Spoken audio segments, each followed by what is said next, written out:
जय हिंद साथियों, कैसे हैं आप सभी। होप करता हूं कि आप सभी ठीक होंगे, सेफ होंगे व सुरक्षित होंगे। आज की इस वीडियो में हम सभी बैंकिंग इतिहास में आज तक हुए सबसे बड़े घोटाले यानी कि एबीजी शिपयार्ड घोटाले के बारे में बात करने वाले हैं।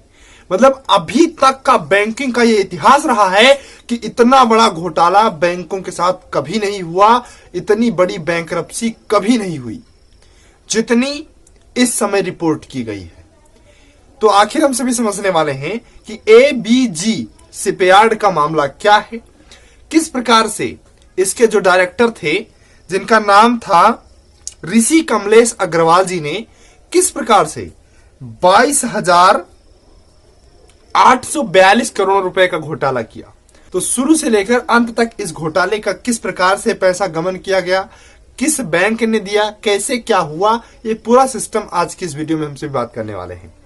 शुरुआत करते हैं एबीजी शिपयार्ड से। क्या है, कैसी है, क्या इसकी इतिहास रहा है, यही शिपयार्ड क्या होता है। सबसे पहले शिपयार्ड ऐसी कंपनियां होती हैं जो बड़ी बड़ी जहाजों का निर्माण करती हैं, समुद्र में चलने वाले क्रेन का निर्माण करती हैं, मतलब समुद्र से रिलेटेड चीजों का निर्माण करती हैं जो पानी में चलते हैं। ऐसी ही एक शिपयार्ड है हमारी गुजरात में जिसका नाम दिया गया है एबीजे शिपयार्ड लिमिटेड। इसके एक सीईओ थे जिनका नाम था ऋषि कमलेश अग्रवाल जी। इस कंपनी का इतिहास रहा है कि यह जो है 1985 से हमारे देश में जहाज बना के दे रही है। मतलब जो पानी में बड़े बड़े जहाज चलते हैं, बड़ी बड़ी नावें चलती हैं, बड़ी बड़ी बोट्स चलते हैं, बड़ी बड़ी क्रेनें, ये सब चीज यही कंपनी बनाती है और ये 1985 से लगातार हमारे देश में कार्यरत रही है। इसने अभी तक 165 से ज्यादा जहाजों का निर्माण किया है, मतलब 165 प्लस जहाजों का निर्माण किया है एबीजे शिपयार्ड ने। तो जाहिर सी बात है इस कंपनी के ऊपर जो 1985 से चली आ रही है, लोगों का विश्वास बनता है। मतलब लोग विश्वास करें, बैंक विश्वास करें, ये जाहिर सी बात है, कोई जायज है, इसमें कोई दिक्कत नहीं है। यही मामला स्टार्ट होता है। एक बार की घटना है, बैंकों ने इसे लोन दिया। यानी कि दुनिया चलती है तो कोई ना कोई, जैसे आप अगर गरीब आदमी है तो आप लोन लेने बैंक के पास जाते हैं, वहीं अगर आप अमीर आदमी है, आपका बिजनेस अच्छा चलता है तो बैंक लोन देने आपके पास आती हैं कि सर आपको अगर लोन का यानी कि कर्ज का काम हो, लोन का काम हो तो आप जो है मुझसे लीजिए और सिर्फ इतने इंटरेस्ट रेट पर ऐसे मतलब वो सेट करती हैं, आपको क्लाइंट बनाती हैं अपना और आके तो आपको लोन दे जाती हैं। तो यही मामला हुआ यहाँ पे।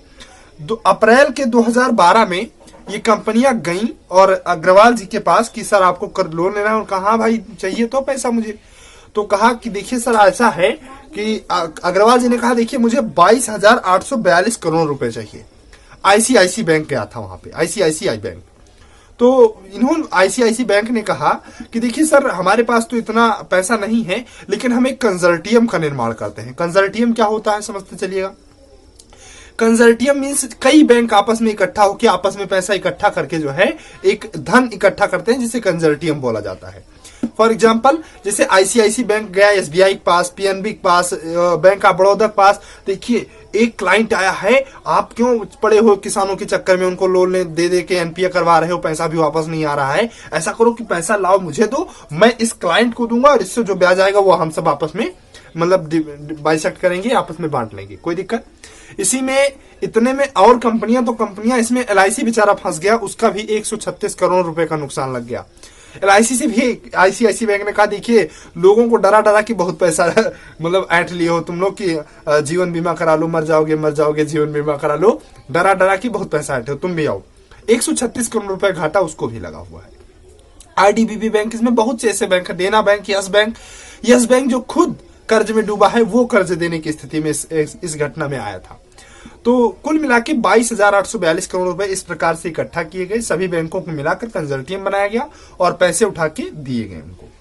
बैंकों के एक मतलब इतिहास रहा है कि उनके पास दो प्रकार के केस होते हैं। एक वो जब पैसा देते हैं तो वो मतलब जब आप बराबर अपनी ईएमआई चुका रहे होते हैं तब कोई दिक्कत नहीं होती है, लेकिन अगर आपने अपनी ईएमआई नहीं चुकाई समय से तो आपका खाता एनपीए कर दिया जाता है। एनपीए मतलब नॉन प्रोविडेंट अकाउंट, मतलब जहां आप अपना पैसा ना दे रहे होते हैं। इसका मतलब आप समझते हैं कि अगर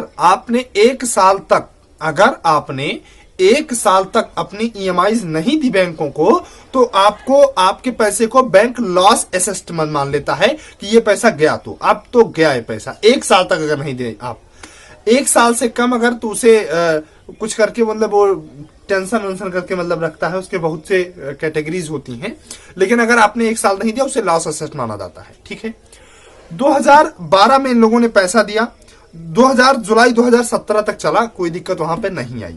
जुलाई 2017 में इन लोगों को पता चला कि देखिए ये पैसा जो है, जब ईएमआई मांगा होगा, कहा हम ईएमआई देने की स्थिति में नहीं है, अग्रवाल जी ने कहा, तो कहा कि अब क्या करें, तो इन लोगों को पता चला कि ये पैसा तो लॉस असेट में जाएगा। तो तुरंत 8 नवंबर 2019 को सीबीआई के पास ये लोग गए। मतलब 2017 में जो है इन लोगों को पता चला कि अब ये जो है घोटाला हो गया, मतलब वो स्कैम हो गया। उसके बाद में इन लोगों ने 2018 तक सभी बैंकों से कहा कि ऐसा कीजिए, मतलब एक प्रकार सिंपल 2017 तक का सब ठीक चला। उसके बाद में जब 1 साल बीता, यानी कि 2018 आया, नवंबर जुलाई 2018 जब आया, तब इन लोगों को पता चला कि हाँ अब ये पैसा लॉस एसेट में गया, क्योंकि 1 साल अगर कोई ईएमआई नहीं देता है तब लॉस एसेट में जाता है, तब वो लॉस एसेट में गया। उसके बाद में इन लोगों ने कहा सभी बैंकों से कि आपका कितना पैसा है, किस प्रकार से आपका कितना ब्याज बना, वो टोटल जो है कैलकुलेट किया गया। उसके बाद में एक दस्तावेज प्रॉपर तैयार किया गया और ये लोग पहुंच गए सीबीआई के पास। सीबीआई मतलब जो मतलब इस मामले को हैंडल करेंगे आगे से। तो जब ये लोग 8 नवंबर 2019 को सीबीआई के पास पहुंचे, 8 नवंबर 2019 को फाइनली लोग सीबीआई के पास अपना केस दर्ज करवाए कि देखिए मेरा पैसा जो है ये नहीं दे रहे हैं, लॉस एसेट में चला गया। उसके बाद में 12 मार्च 2020 से सीबीआई ने जांच शुरू की। मतलब जब ये लोग पहुंचे तुरंत सीबीआई ने कुछ नहीं किया, कहा आपका प्रूफ जो है दस्तावेज सभी लाइए, आप सबमिट करवाइए। तो ये सारे दस्तावेज सबमिट करवाते करवाते मार्च जो है 12 मार्च 2020 आ गया प्रूफ कि हमने इनको पैसा दिया था शिपयार्ड के लिए, ये अपना ये जो पैसा है ये विदेशों में जमीन वमीन खरीद रहे हैं, कहीं कुछ बनवा रहे हैं, मतलब जिस काम के लिए हमने पैसा दिया था उसमें यूज नहीं कर रहे हैं। तो 12 मार्च 2020 से सीबीआई ने इसकी जांच शुरू की। फाइनली 7 फरवरी तक ये जांच चली, मतलब वहां से लेकर इतने दिन जांच चली, क्योंकि बीच में कोरोना था, तो इतने दिन जांच चली। और 7 फरवरी 2022 यानी कि रिसेंटली अभी 7 फरवरी, अभी 8 दिन बीता है टोटल।